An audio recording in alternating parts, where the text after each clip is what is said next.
안녕하세요, 가치현입니다. 1월 6일 목요일 국내 시장이 마감되었습니다.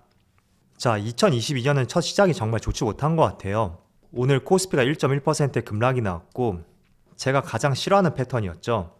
일반적으로 오전장에 급락이 나오다 보면 오후장에는 반등이 나오기 마련인데 오늘은 오전장에 개파락으로 출발했고 살짝 반등하는 모습을 보여주었지만 결국에는 시가보다 더 낮은 위치에서 종가가 형성이 되었습니다. 그리고 코스닥을 보면 자, 코스닥은 무려 2.9%, 거의 3% 가까운 폭락이 나왔고 코스피보다 훨씬 좋지 못한 흐름을 보여주었습니다. 참 새해부터 쉽지가 않네요. 자, 이어서 시가총액 상위 종목들을 보면 먼저 코스피. 오늘은 그래도 지수 대비 반도체가 선방을 했다고 저는 보여지고요. 또 이어서 LG화학이 오늘도 강세를 보여주었네요. 자, 그리고 특징적인 것이 현대차하고 현대모비스, 그리고 기아. 물론 기아는 약보합으로 마무리되었지만 자동차 관련주가 어제에 이어서 지수 대비 강세의 모습을 보여주었습니다. 그리고 인터넷 관련주 네이버하고 카카오 모두 4% 이상의 급락을 보여주었고 카카오는 시가총액이 굉장히 많이 떨어졌죠. 자, 그리고 코스닥은 보신 것처럼 3% 가까운 급락이 나왔기 때문에 모든 종목이 역시 마찬가지로 급락세를 보여주었고 특히 게임주의 약세가 정말 두드러지는 것 같아요. 자, 그럼 이어서 바로 수급을 살펴볼게요. 자, 먼저 코스피의 수급을 살펴보면 오늘은 외국인이 1,800억 규모의 순매수를 보여주었고 기관은 약 5천억 규모의 순매도를 보여주었습니다. 자, 그런데 특징을 살펴보면 지금 이거래 연속으로 외국인은 순매수를 보여주고 있고 또 오늘은 기관의 순매도 규모가 많이 줄었어요. 그런데 그럼에도 불구하고 급락이 나왔다는 것은 연초부터 이어진 주가의 부진, 그런 부분이 개인들의 투자 심리를 많이 위축했다고 정리해볼 수가 있겠죠. 그래서 단순히 수급만 봤을 때는 물론 기관이 순매도를 보여주긴 했지만 그래도 외국인이 순매수를 보여줌에 따라서 그렇게 부정적인 수급은 아니었다. 그 점을 확인해 볼 수가 있습니다. 그리고 코스닥. 자, 반대로 코스닥 같은 경우에는 오늘 기관과 외국인의 많은 순매도 물량이 나왔어요. 지금 거의 6거래일 연속으로 순매도가 나오고 있는데 자, 12월 29일 이 당시에도 기관과 외국인의 많은 순매도 물량이 나왔거든요. 오늘보다 더 많은 순매도 물량이 나왔었는데 그때는 지수가 오히려 상승을 보여주었습니다. 그런데 오늘은 거의 3% 가까운 폭락이 나왔었죠. 아마도 최근에 지수의 흐름이 좋지 못하다 보니까 개인들의 투매가 나왔을 가능성이 상당히 높고 또 일부 종목은 반대 매매가 나왔을 가능성도 있어요. 12월 29일 같은 경우에는 과거의 지수가 상승하는 패턴 속에 속해있던 구간이었기 때문에 부정적인 수급이 들어왔음에도 불구하고 선방을 할 수 있었다. 그렇게 볼 수가 있겠지만 최근에는 지수의 흐름이 상당히 좋지 못하죠. 그렇다 보니 조금은 반대되는 움직임을 보여주었다. 그렇게 볼 수 있는 것 같습니다. 자, 그리고 삼성전자.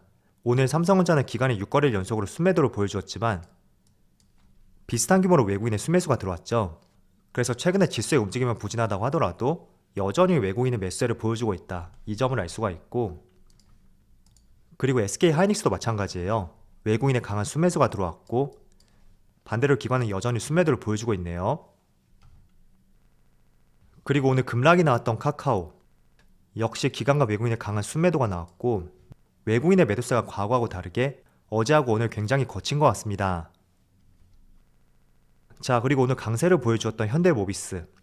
많은 대형주들의 수급과는 다르게 기관과 외국인의 순매수가 들어왔네요. 그래도 현대모비스는 기관 쪽에서 지금 계속 매수세를 보여주고 있는 것 같아요. 자, 이어서 주체별 매매 동향에 대해서 살펴보도록 하겠습니다.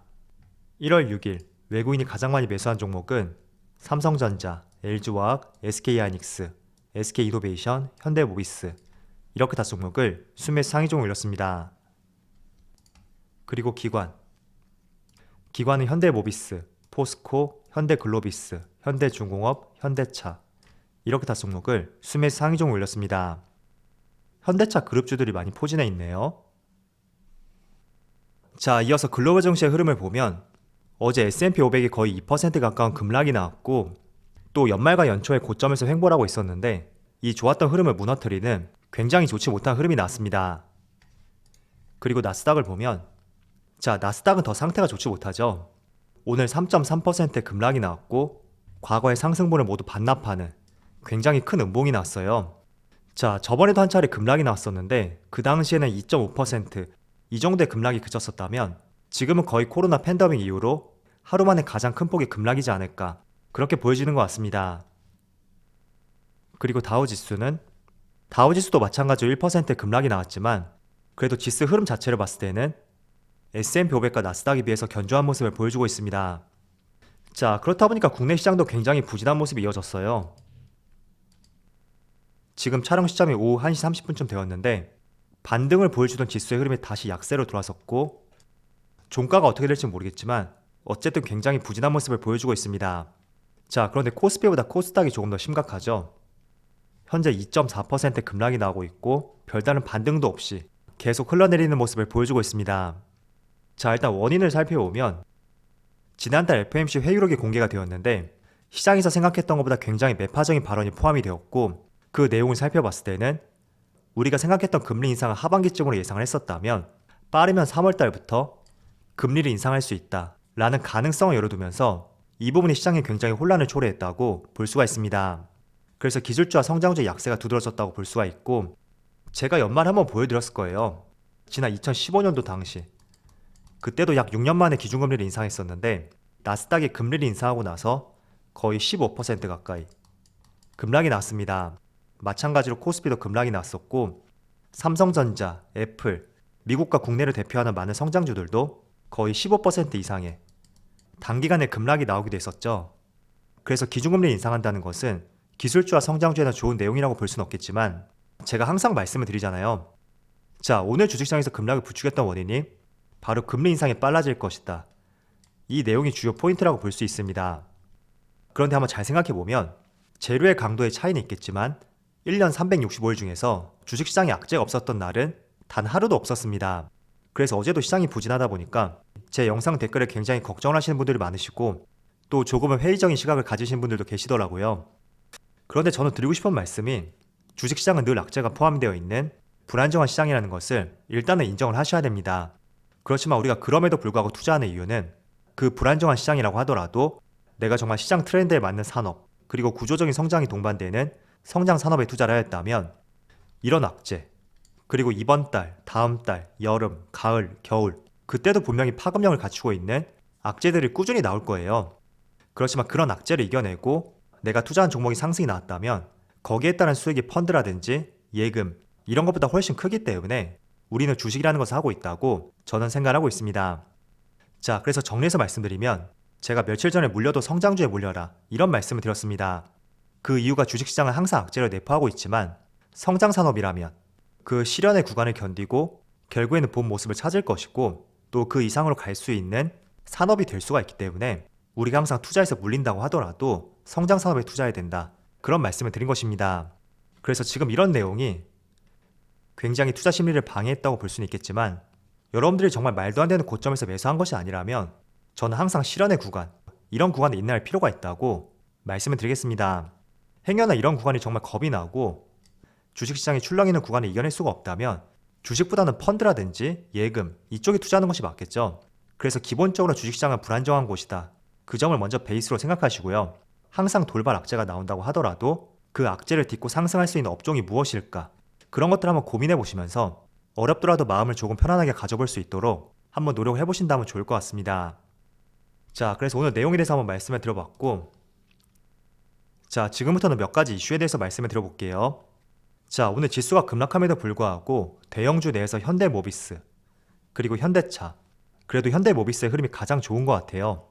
지금 5% 가까운 큰 상승이 나오고 있고 지수의 급락을 비교해 봤을 때는 5% 그 이상의 상승을 보여주고 있다. 그렇게 볼 수가 있겠죠.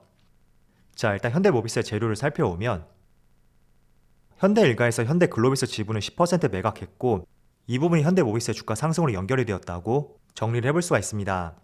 자, 그럼 무슨 관계가 있냐? 여기 내용을 살펴보세요. 자, 글로비스 지분 매각을 통해서 지배구조 개편을 위한 실탄을 확보했다 라는 시각들이 나오고 있습니다. 그래서 지배구조를 개편하게 된다면 바로 대주주 일가에서 그 밑에 현대모비스, 현대차, 기아 이런 형태로 지배구조를 단순화할 텐데 자, 그렇게 된다면 현대 일가에서 지주사 역할을 하고 있는 현대모비스의 지분을 취득해야 되는데 그 매입 자금이 1조 원가량이 될 수 있다는 이런 가능성이 제기가 되면서 오늘 생각보다 강한 상승을 보여주고 있다고 볼 수가 있습니다. 자, 그런데 이게 굉장히 신빙성 있는 것이 현대차 그룹에서 지난 2018년에 한 차례 지배구조 개편을 시도했었는데 사모펀드 엘리엇의 반대로 결국에는 무산이 되었습니다. 그래서 이번에 지분 매각의 규제를 벗어나고 동시에 현대차 그룹의 지배구조 개편을 위해서 실탄을 확보했을 가능성이 있다 라는 이유 때문에 오늘 강한 상승이 나오고 있다. 이렇게 정리를 해보시면 좋을 것 같아요. 자, 그리고 현대모비스를 보시면 지금 처음으로 주가가 장기 이평선을 모두 돌파했고 정배열로 돌아선 초입이라고 볼 수 있습니다. 자, 차트를 조금 좁혀본다면 과거의 모든 이평선을 돌파했던 것이 작년 1월달, 2월달 이때 이후로는 단 한 번도 이평선을 돌파하지 못하고 계속 하락세만 보여주었던 종목이었습니다. 그런데 최근에 모든 이평선을 돌파했고 또 지배구조 개편에 대해서 기대감이 많이 실리고 있는 만큼 이제는 하락보다는 상승 쪽에 관심을 가져봐도 되지 않을까 그런 판단하고 있고 지난 저점이었죠. 22만원. 과거에 22만원이 바닥일 가능성이 있다. 저는 이렇게 판단하고 있습니다. 그래서 오늘 이런 이슈로 인해서 지수 대비 굉장히 강한 모습을 보여주었다. 그렇게 이해를 해보시면 좋을 것 같고요. 또 두 번째로 카카오. 자, 카카오는 반대로 지금 5% 가까운 급락이 나오고 있어요. 지금 10만원을 간단히 지켜주고 있는데 종가에는 10만원을 이탈할지 아니면 지켜줄지 그 부분까지는 제가 알 수는 없겠지만 자, 일단 네이버와 카카오 같은 경우에도 최근에 지수가 부진한 것도 한몫을 하고 있지만 4분기에 영업이익이 추정치를 밑돌 것이다 라는 전망이 나오면서 어제하고 오늘 굉장히 급락하는 모습을 보여주고 있다고 볼 수가 있습니다. 자, 다시 차트를 보시면 지난 9월달에 한 차례 카카오가 급락이 나왔어요. 이때는 정부와 정치권에서 온라인 플랫폼 규제에 대해서 본격적으로 논의한다는 이슈가 번지면서 굉장히 투자 심리가 많이 위축이 되었죠. 그리고 이 부분이 일정 부분 반영됨에 따라서 주가는 더 이상 밀리지 않고 횡보하는 구간을 거쳤습니다. 그런데 제가 이 구간에서 한 차례 말씀을 드렸을 거예요. 일단 규제 이슈는 모두 반영이 되었는데 그렇다고 해서 주가를 또 상승시킬 수 있는 어떤 재료와 모멘텀이 부재하다 그런 의견을 제시해 드렸습니다. 그런데 아니나 다를까 최근에 4분기 실적 악화라는 좋지 못한 이슈가 나옴에 따라서 결국에는 횡보했던 주가가 박스권을 이탈하는 이런 모습을 보여주었다고 정리해볼 수가 있습니다. 자, 그래서 월봉을 보시면 자, 카카오는 지난 2년 동안 거의 700% 가까운 상승이 나왔잖아요. 그런데 지금 이 고점 부근에서 좋지 못한 이슈를 많이 달고 있고 또 주가도 역배열로 바뀌었다. 그 점을 봤을 때는 저는 빠르게 반등이 나오기에는 어려운 종목이 될 수 있고 상당 부분 시간이 필요하지 않을까 그렇게 생각을 하고 있습니다. 그래서 지금의 구간은 가격이 많이 하락했다고 해서 섣불리 매수하지 않는 전략을 취해보는 것이 좋은 종목이라고 말씀드릴게요. 그리고 네이버도 같은 관점으로 일단 보시고요. 저는 최소한 몇 개월 정도 시간이 필요할 것이라고 생각이 되는 만큼 중장기적인 관점이 필요할 것 같아요. 그래서 투자를 하신 분들이라면 이 부분 한번 참조를 해보세요. 자, 그리고 오늘 이슈가 워낙 많다 보니까 제가 조금 빠르게 한번 말씀을 드려볼게요. 오늘 지수가 상당히 급락하고 있는데 그럼에도 시장을 주도했던 업종 한번 간략히 살펴보도록 하겠습니다. 자, 첫 번째는 조선주. 오늘은 조선주의 강세가 이어지고 있는데 작년 조선주의 수주량이 8년 만에 최대 실적을 달성했다 라는 기사가 발표가 되었고 그 때문에 오늘 대부분의 조선 관련주들이 굉장히 강세를 보여주고 있다고 정리해볼 수가 있습니다. 자, 그래서 조선주의 흐름을 보시면 현대중공업, 그리고 대우조선해양, 삼성중공업, 한국조선해양 모두 저점에서 반등하는 모습이 나오고 있고 그리고 바닥을 다지고 있는 듯한 이런 움직임을 보여주고 있죠. 그렇지만 조선 산업 자체가 성장성을 가진 산업은 아니잖아요. 그래서 2차전지라든지 NFT, 게임, 메타버스, 반도체 이런 업종들처럼 시장을 꾸준히 선도해 나갈지 그 부분에 대해서는 조금은 보수적인 관점을 가지고 있습니다. 자, 그리고 두 번째는 탈모 관련주, 그리고 세 번째는 가상화폐 관련주. 오늘 이 세 개 섹터가 시장을 주도했습니다. 자, 일단 탈모 관련주 같은 경우에는 여기 제가 4개의 종목을 정리했어요. 물론 이 4개뿐만 아니라 더 많은 종목이 있을 텐데 일단은 4개로 정리했었고 어제부터 강세를 보이더니 계속 좋은 흐름을 보여주고 있습니다. 그 이유가 이재명 후보자의 정책주로 분류가 되면서 탈모 치료가 건강보험 대상이 돼야 된다 라는 언급과 함께 굉장히 강세를 보여주고 있다고 볼 수가 있습니다. 그래서 어제부터 조금씩 강세를 보여주고 있는데 오늘도 두 종목이 상한가를 기록하고 많은 종목들이 상승세를 보여주고 있고 또 세 번째로 말씀드렸던 것이 바로 디지털 화폐 관련주죠. 제가 정리를 잘못했네요. 가상화폐가 아니라 디지털 화폐. 자, 디지털 화폐 관련주 같은 경우에는 내용을 살펴보면 중국 인민은행에서 올림픽을 앞두고 디지털 위안화 앱 출시를 함에 따라서 디지털 화폐 관련주들이 오늘 강세를 보여주고 있다고 정리해볼 수가 있습니다. 자, 그래서 오늘 상승세가 굉장히 뚜렷해요. 제가 항상 개별주가 아니라 어떤 테마, 업종, 이런 테마 자체로 돈이 많이 쏠린다는 것은 연속성을 보일 가능성이 있다, 그런 말씀 드렸습니다. 그래서 지난번에 로봇 관련주 같은 경우에도 첫 상승이 나왔을 때 그때도 무더기로 테마 자체로 돈이 들어왔던 만큼 그게 지금까지도 계속 이어지고 있잖아요. 그래서 그런 관점에서 오늘 시장 상황이 좋지 못한데도 많은 수급이 들어온 업종들 한번 관심을 가져보고요. 이게 앞으로도 관련 테마로 수급이 들어올지 그 부분도 같이 한번 지켜보시면서 대응 전략을 세워보시는 것도 좋을 것 같습니다. 자, 주식시장에서 올해 연초 효과를 기대했었는데 생각보다 연초부터 좋지 못한 흐름이 이어지고 있습니다. 일단은 금리 인상이 빨라질 가능성이 있으니까 우리가 너무 공격적인 투자보다는 그 금리 인상에 따른 주가 하락, 이런 부분을 역으로 활용해 보면서 투자할 수 있는 전략을 세워보시는 것도 굉장히 도움이 될 것 같다라는 의견을 전해드리고요. 그런 관점에서 당분간은 보수적인 투자를 하는 것이 옳은 시점이라고 말씀드리겠습니다. 자, 그럼 오늘 영상 여기서 마치도록 하고요. 언제나 여러분들의 성공 투자를 기원하도록 하겠습니다. 감사합니다.